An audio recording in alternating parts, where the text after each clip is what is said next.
Tonight, before you fall asleep, you will probably think back over your day. You will replay a conversation. You will picture a face. You will feel with total certainty that what you are remembering is exactly what happened. You are wrong, and it is not your fault. Your brain does not record memories the way a camera records video. There is no file, there is no archive, there is no playback button that retrieves what actually happened. Every time you remember something, your brain is not replaying it, it is rebuilding it from scratch, using whatever fragments it still has, filling in the gaps with guesses, assumptions, and things it has seen since. You are not remembering the past, you are constructing it.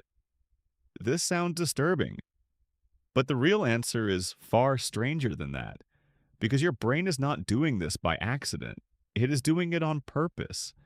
And the reason why reaches back hundreds of thousands of years to a version of you that had much bigger problems than remembering what someone said at lunch.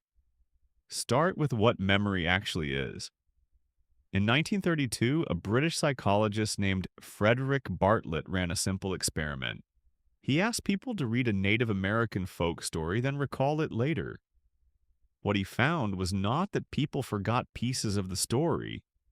They changed it. They replaced unfamiliar cultural details with things that made more sense to them. They added their own logic. They filled in the gaps with things that were not there.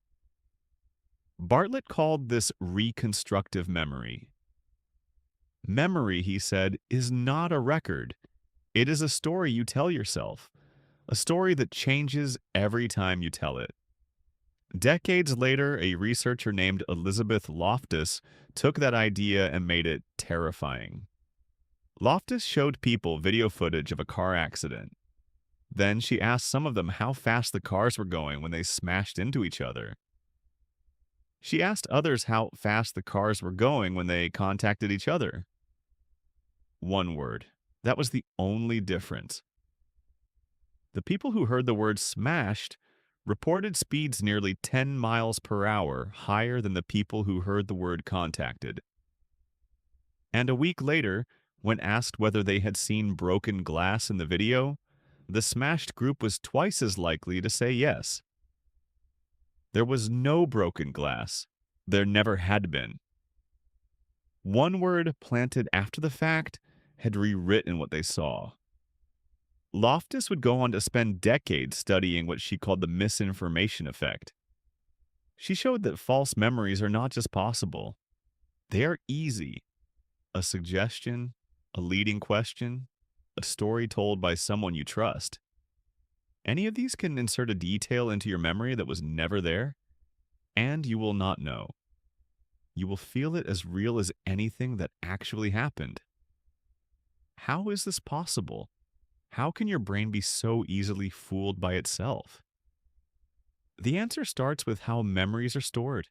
When you experience something, your brain encodes it as a pattern of neural connections. Billions of neurons firing in a specific sequence. But it does not store that pattern somewhere safe and intact. It distributes it. Different parts of the experience go to different parts of the brain.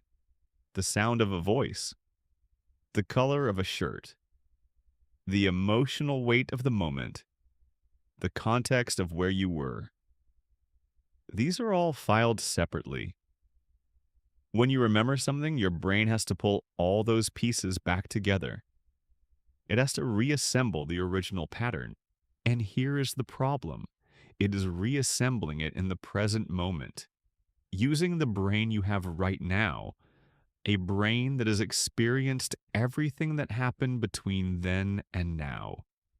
Every time you retrieve a memory, it becomes vulnerable. The act of remembering actually opens the memory up to change. Neuroscientists call this reconsolidation.